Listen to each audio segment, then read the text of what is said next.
into the top half of the third inning here at Metropolitan Stadium, Bloomington, Minnesota, where the National League All-Stars have a 5-0 lead on the home run bats of Willie Mays, Joe Torre, and Willie Stargell. And Joe Torre, who homered in the first with Stargell aboard, leads it off here for the Nationals in the third, to be followed by Banks and Rose. Jim Mudcat Grant is on the mound. Milt Pappas went the front inning for 3 runs on 4 hits. This one knocks Torre back off the plate. Fastball on his hands. Ball 1 and no strikes.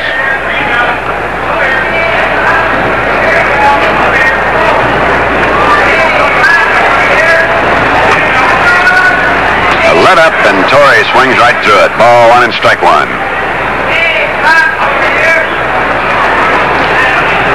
Gailey Bedeck stands here with the bunting all around the lower railing areas, and standing room only. 1 ball, 1 strike. National League 5 and the American League nothing in the top of the third.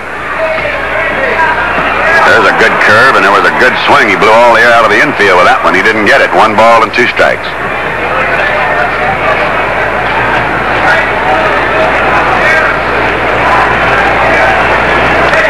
So out in front, let's see what he can do on the 1 and 2, and there's a ripper right at third baseman Robinson, a line drive. Had to catch that one in self-defense.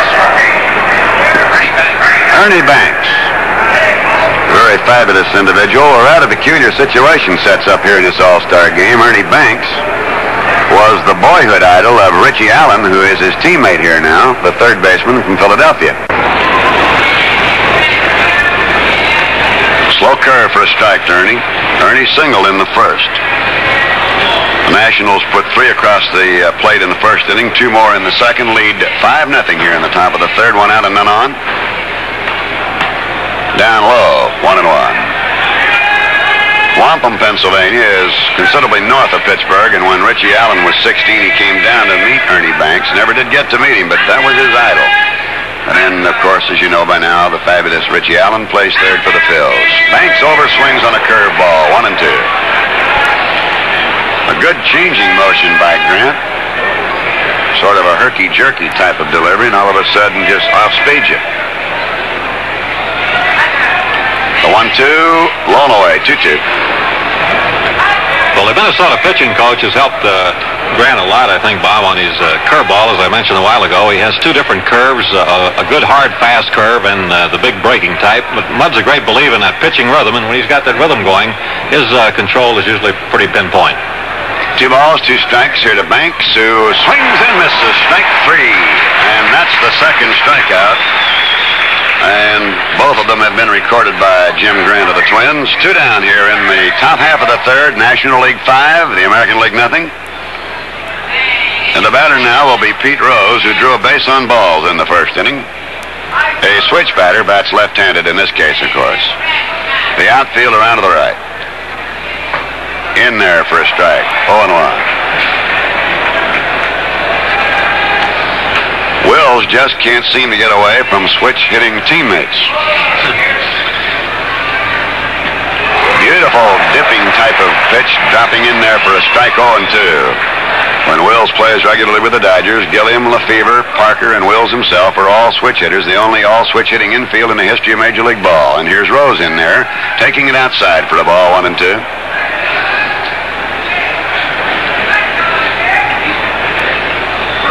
5-0 in the top of the third, National League, with 2 down, none on. Grant in relief of Milt Pappas. 1 ball, 2 strikes to Rose. Sends it outside. His fastball ran out on him that time. 2-2.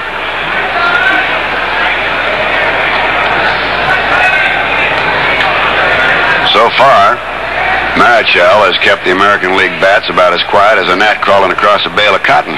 There's a swing and a miss. He struck him out. The ball was dropped by Batty. They'll throw it on down to first for the put out that retires the side.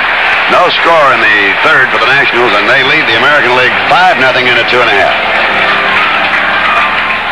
We're here in a testing laboratory watching stainless steel razor blade tests. Wow, you should see this one. A guillotine test. The blade drops and cuts through something, which seems to prove something. Or here, a spark gap test. You shoot the spark, and unless something goes wrong... Oh, look, here's a peach shaving test, and a football shaving test, then a balloon shaving test. But then all these tests put together won't tell you as much as the very simple test Gillette calls the man test.